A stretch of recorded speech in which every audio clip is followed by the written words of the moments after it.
Bhairava battalion ಹೆಸರು ಕೇಳಿದ್ರೇನೆ ಒಂದು ರೀತಿ ರೋಮಾಂಚನ. ಹೇಳಿ ಕೇಳಿ ಭೈರವ. ಇನ್ನ ಆ ಭೈರವನ ಶಕ್ತಿ ಹೇಗಿರಬೇಕು ನೀವು ಕಲ್ಪನೆ ಮಾಡ್ಕೋಬಹುದು. ಭಾರತದ ಸೇನೆಗೆ ಭಯಂಕರ ಭೈರವನ ಶಕ್ತಿ ಈಗ ಆಡ್ ಆಗಿದೆ. ಇದು ಸೇನೆಯ ಸಾಧಾರಣ ರೆಜಿಮೆಂಟ್ ಅಂತೂ ಖಂಡಿತ ಅಲ್ಲ. ಕ್ಷಿಪ್ರ ಕಾರ್ಯಾಚರಣೆಗಾಗಿಯೇ ಈ ಭೈರವ ಬೆಟಾಲಿಯನ್ನ ಸ್ಥಾಪನೆ ಮಾಡಲಾಗಿದೆ. ಭೈರವ ಬೆಟಾಲಿಯನ್ ಆಪರೇಷನ್ಗೆ ಇಳಿದಿದೆ ಅಂತಂದ್ರೆ ಮುಗೀತ್, ಶತ್ರುಗಳು ಉಡಿ. ಆಪರೇಷನ್ ಸಿಂಧೂರದ ಬಳಿಕ ಅಖಾಡಕ್ಕೆ ಇಳಿದಿರೋದೇ ಈ ಭೈರವ ಬೆಟಾಲಿಯನ್. ಡ್ರೋನ್, ಮಾಹಿತಿ ಸಂಗ್ರಹ, ಕ್ಷಣಾರ್ಧದಲ್ಲಿ ರಕ್ಷಣೆಯ ಕೆಲಸ, ಕ್ಷಿಪ್ರ ಕಾರ್ಯಾಚರಣೆಯ ಕೆಲಸವನ್ನ ಈ ಭೈರವ ಬೆಟಾಲಿಯನ್ ಮಾಡುತ್ತೆ. ಪಟಾಪಟ್ ಕಾರ್ಯಾಚರಣೆಗಾಗಿ ಕಠಿಣ ತರಬೇತಿಯನ್ನ ಇವರಿಗೆ ನೀಡಲಾಗುತ್ತೆ. ಎಲ್ಲದಕ್ಕೂ ಸೈ ಈ ಭೈರವ ಬೆಟಾಲಿಯನ್. ಅತ್ಯಾಧುನಿಕ ತಂತ್ರಜ್ಞಾನ ಹೊಂದಿರುವ ಪಡೆ ಈ ಭೈರವ ಬೆಟಾಲಿಯನ್. ಮರುಭೂಮಿಯೇ ಇರಲಿ, ಪರ್ವತ ಶ್ರೇಣಿಯೇ ಇರಲಿ, ಸೂಕ್ಷ್ಮ ಪ್ರದೇಶವೇ ಇರಲಿ, ಅಲ್ಲಿ ಭೈರವ ಬೆಟಾಲಿಯನ್ ಇದೆ ಅಂತಂದ್ರೆ ಶತ್ರುಗಳಿಗೆ ಆತಂಕ ಶುರು. ಗೆಲುವು ನಮ್ಮದೇ. ಗೆಲುವೇ ಈ ಭೈರವ ಬೆಟಾಲಿಯನ್ನ ಗುರಿ. ಯಾವುದೇ ರೀತಿಯ ಹವಾಮಾನ ಇರಲಿ, ಯಾವುದೇ ರೀತಿಯ ಸನ್ನಿವೇಶ ಇರಲಿ, ರಕ್ಷಣೆ ಮಾಡೋದೇ ಕೆಲಸ. ಬದಲಾದ ಯುದ್ಧ ಸನ್ನಿವೇಶವನ್ನ ಆಧರಿಸಿ ಆಕ್ಷನ್ಗೆ ಮುಂದಾಗೋದೇ ಈ ಭೈರವ ಬೆಟಾಲಿಯನ್. ನೋಡಿ, ಅವರ ಆಕರ್ಷಕ ಪಥಸಂಚಲನ ನೋಡಿ, ಆ ಒಗ್ಗಟ್ಟು ನೋಡಿ. ಇಡೀ ಜಗತ್ತಿನ ಮುಂದೆ ಇವತ್ತು ನಮ್ಮ ಮಿಲಿಟರಿ ಶಕ್ತಿ ಏನು ಅನ್ನೋದು ಅನಾವರಣ ಆಗಿದೆ. ಸುಮ್ಮನೆ ಹೇಳ್ತಾ ಇಲ್ಲ ನಮ್ಮ ದೇಶವನ್ನ ಸೂಪರ್ ಪವರ್ ಕಂಟ್ರಿ ಅಂತ. ಇವೆಲ್ಲವನ್ನೂ ನೋಡಿದಾಗ ನನ್ನ ದೇಶದ ಬಗ್ಗೆ ಯಾವ ರೀತಿ ಹೆಮ್ಮೆ ಇಮ್ಮಡಿಯಾಗುತ್ತೆ ಅಂತಂದ್ರೆ ಈ ಭೈರವ ಬೆಟಾಲಿಯನ್ ನಿಂದ ಆತ್ಮವಿಶ್ವಾಸ ಇನ್ನಷ್ಟು ಹೆಚ್ಚಾಗಿದೆ. ಇನ್ನ ಹಿಮಯೋಧರು ಯಾರು? ಈ ಹಿಮಯೋಧರು, ಇವ್ರ ಕೆಲಸ ಯಾವ ರೀತಿ ಇರುತ್ತೆ? ಹಿಮಾಲಯದ ದಟ್ಟ ಪರ್ವತಗಳಲ್ಲಿ ಹಿಮಯೋಧರ ಕಾವಲಿರುತ್ತೆ. ಹಿಮಯೋಧರು ಇದ್ದಾರೆ ಅಂತಂದ್ರೆ ಶತ್ರುಗಳಿಗೂ ನಡುಕ ಶುರುವಾಗುತ್ತೆ.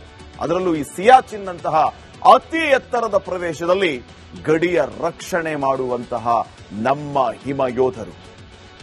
ಗಲ್ವಾನ್, ಲಡಾಖ್ನಲ್ಲಿ ಬ್ಯಾಟ್ರಿಯನ್ ಓಟ್ಗಳ ಮೇಲೆ ಇವರು ಸವಾರಿ ಮಾಡ್ತಾರೆ. 1500 ಅಡಿಗಳ ಮೇಲಿನ ಭೂ ಶಿಖರದಲ್ಲಿ ಗಡಿ ಗಸ್ತು ಕಾರ್ಯ ಇವರಿಂದ ಆಗುತ್ತೆ.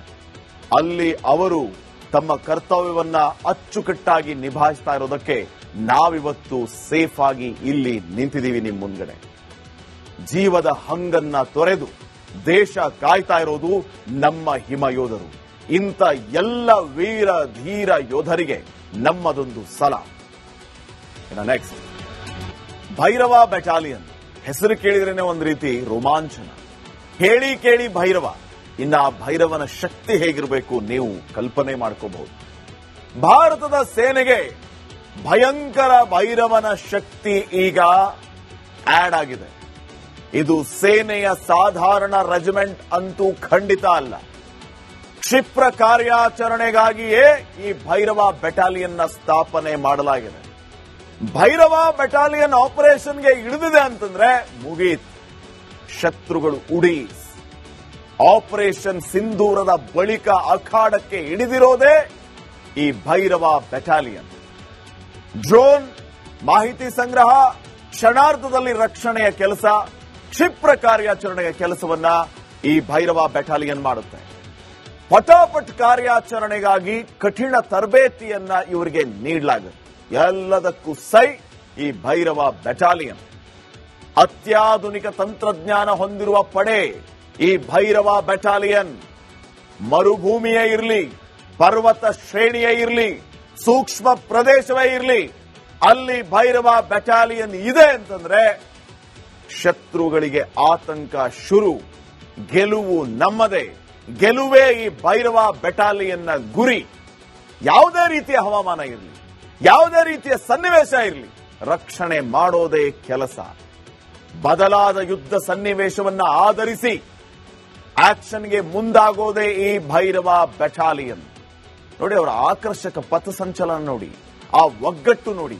ಇಡೀ ಜಗತ್ತಿನ ಮುಂದೆ ಇವತ್ತು ನಮ್ಮ ಮಿಲಿಟರಿ ಶಕ್ತಿ ಏನು ಅನ್ನೋದು ಅನಾವರಣ ಆಗಿದೆ. ಸುಮ್ಮನೆ ಹೇಳ್ತಾ ಇಲ್ಲ ನಮ್ಮ ದೇಶವನ್ನ ಸೂಪರ್ ಪವರ್ ಕಂಟ್ರಿ ಅಂತ.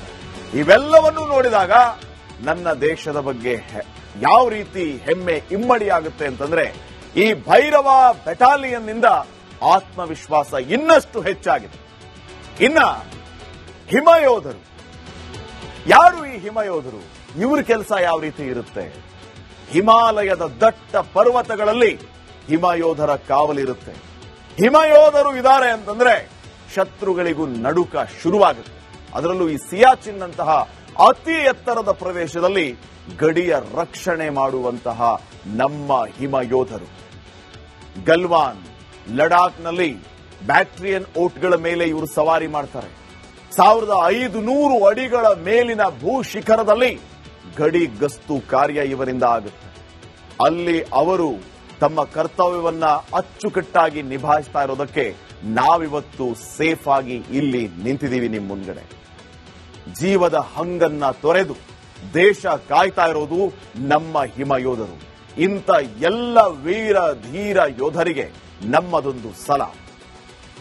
ನೆಕ್ಸ್ಟ್, ಭೈರವ ಬೆಟಾಲಿಯನ್ ಹೆಸರು ಕೇಳಿದ್ರೇನೆ ಒಂದು ರೀತಿ ರೋಮಾಂಚನ. ಹೇಳಿ ಕೇಳಿ ಭೈರವ. ಇನ್ನ ಆ ಭೈರವನ ಶಕ್ತಿ ಹೇಗಿರಬೇಕು ನೀವು ಕಲ್ಪನೆ ಮಾಡ್ಕೋಬಹುದು.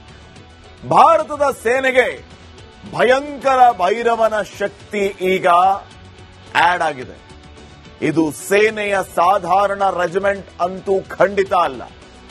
ಕ್ಷಿಪ್ರ ಕಾರ್ಯಾಚರಣೆಗಾಗಿಯೇ ಈ ಭೈರವ ಬೆಟಾಲಿಯನ್ನ ಸ್ಥಾಪನೆ ಮಾಡಲಾಗಿದೆ. ಭೈರವ ಬೆಟಾಲಿಯನ್ ಆಪರೇಷನ್ಗೆ ಇಳಿದಿದೆ ಅಂತಂದ್ರೆ ಮುಗೀತು, ಶತ್ರುಗಳು ಉಡಿ. ಆಪರೇಷನ್ ಸಿಂಧೂರದ ಬಳಿಕ ಅಖಾಡಕ್ಕೆ ಇಳಿದಿರೋದೇ ಈ ಭೈರವ ಬೆಟಾಲಿಯನ್. ಡ್ರೋನ್, ಮಾಹಿತಿ ಸಂಗ್ರಹ, ಕ್ಷಣಾರ್ಧದಲ್ಲಿ ರಕ್ಷಣೆಯ ಕೆಲಸ, ಕ್ಷಿಪ್ರ ಕಾರ್ಯಾಚರಣೆಯ ಕೆಲಸವನ್ನ ಈ ಭೈರವ ಬೆಟಾಲಿಯನ್ ಮಾಡುತ್ತೆ. ಪಟಾಪಟ್ ಕಾರ್ಯಾಚರಣೆಗಾಗಿ ಕಠಿಣ ತರಬೇತಿಯನ್ನ ಇವರಿಗೆ ನೀಡಲಾಗುತ್ತೆ. ಎಲ್ಲದಕ್ಕೂ ಸೈ ಈ ಭೈರವ ಬೆಟಾಲಿಯನ್. ಅತ್ಯಾಧುನಿಕ ತಂತ್ರಜ್ಞಾನ ಹೊಂದಿರುವ ಪಡೆ ಈ ಭೈರವ ಬೆಟಾಲಿಯನ್. ಮರುಭೂಮಿಯೇ ಇರಲಿ, ಪರ್ವತ ಶ್ರೇಣಿಯೇ ಇರಲಿ, ಸೂಕ್ಷ್ಮ ಪ್ರದೇಶವೇ ಇರಲಿ, ಅಲ್ಲಿ ಭೈರವ ಬೆಟಾಲಿಯನ್ ಇದೆ ಅಂತಂದ್ರೆ ಶತ್ರುಗಳಿಗೆ ಆತಂಕ ಶುರು. ಗೆಲುವು ನಮ್ಮದೇ. ಗೆಲುವೇ ಈ ಭೈರವ ಬೆಟಾಲಿಯನ್ನ ಗುರಿ. ಯಾವುದೇ ರೀತಿಯ ಹವಾಮಾನ ಇರಲಿ, ಯಾವುದೇ ರೀತಿಯ ಸನ್ನಿವೇಶ ಇರಲಿ, ರಕ್ಷಣೆ ಮಾಡೋದೇ ಕೆಲಸ. ಬದಲಾದ ಯುದ್ಧ ಸನ್ನಿವೇಶವನ್ನ ಆಧರಿಸಿ ಆಕ್ಷನ್ಗೆ ಮುಂದಾಗೋದೇ ಈ ಭೈರವ ಬೆಟಾಲಿಯನ್. ನೋಡಿ, ಅವರ ಆಕರ್ಷಕ ಪಥಸಂಚಲನ ನೋಡಿ, ಆ ಒಗ್ಗಟ್ಟು ನೋಡಿ. ಇಡೀ ಜಗತ್ತಿನ ಮುಂದೆ ಇವತ್ತು ನಮ್ಮ ಮಿಲಿಟರಿ ಶಕ್ತಿ ಏನು ಅನ್ನೋದು ಅನಾವರಣ ಆಗಿದೆ. ಸುಮ್ಮನೆ ಹೇಳ್ತಾ ಇಲ್ಲ ನಮ್ಮ ದೇಶವನ್ನ ಸೂಪರ್ ಪವರ್ ಕಂಟ್ರಿ ಅಂತ. ಇವೆಲ್ಲವನ್ನೂ ನೋಡಿದಾಗ ನನ್ನ ದೇಶದ ಬಗ್ಗೆ ಯಾವ ರೀತಿ ಹೆಮ್ಮೆ ಇಮ್ಮಡಿಯಾಗುತ್ತೆ ಅಂತಂದ್ರೆ ಈ ಭೈರವ ಬೆಟಾಲಿಯನ್ ನಿಂದ ಆತ್ಮವಿಶ್ವಾಸ ಇನ್ನಷ್ಟು ಹೆಚ್ಚಾಗಿದೆ. ಇನ್ನ ಹಿಮಯೋಧರು ಯಾರು? ಈ ಹಿಮಯೋಧರು ಇವ್ರ ಕೆಲಸ ಯಾವ ರೀತಿ ಇರುತ್ತೆ? ಹಿಮಾಲಯದ ದಟ್ಟ ಪರ್ವತಗಳಲ್ಲಿ ಹಿಮಯೋಧರ ಕಾವಲಿರುತ್ತೆ. ಹಿಮಯೋಧರು ಇದ್ದಾರೆ ಅಂತಂದ್ರೆ ಶತ್ರುಗಳಿಗೂ ನಡುಕ ಶುರುವಾಗುತ್ತೆ. ಅದರಲ್ಲೂ ಈ ಸಿಯಾಚಿನ್ ನಂತಹ ಅತಿ ಎತ್ತರದ ಪ್ರದೇಶದಲ್ಲಿ ಗಡಿಯ ರಕ್ಷಣೆ ಮಾಡುವಂತಹ ನಮ್ಮ ಹಿಮಯೋಧರು. ಗಲ್ವಾನ್, ಲಡಾಖ್ನಲ್ಲಿ ಬ್ಯಾಕ್ಟ್ರಿಯನ್ ಓಟ್ಗಳ ಮೇಲೆ ಇವರು ಸವಾರಿ ಮಾಡ್ತಾರೆ.